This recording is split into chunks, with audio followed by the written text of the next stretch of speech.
കുട്ടികളും മുതിർന്നവരും സ്റ്റീൽ മോതിരം കൈകളിൽ അണിയുമ്പോൾ വളരെ ശ്രദ്ധിക്കേണ്ടതുണ്ട്. ചെറിയ കുട്ടിയുടെ കയ്യിൽ സ്റ്റീൽ മോതിരം കുടുങ്ങുകയും അത് ഫയർഫോഴ്സ് എത്തി മുറിച്ചു മാറ്റുകയും ചെയ്ത ഒരു വാർത്തയാണ് കാണാം.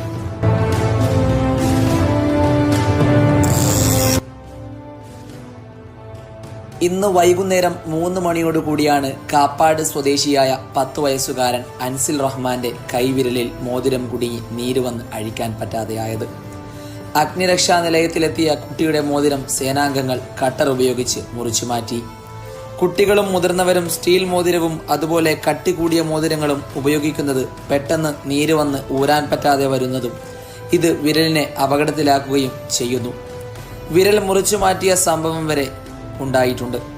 അതിനാൽ മുതിർന്നവർ ഇത്തരം മോതിരങ്ങൾ ഇടാതിരിക്കുകയും കുട്ടികൾ ഇടുന്നതിൽ നിന്നും പിന്തിരിപ്പിക്കുകയും വേണമെന്ന് കൊയിലാണ്ടി ഫയർഫോഴ്സ് ഉദ്യോഗസ്ഥർ അറിയിച്ചു.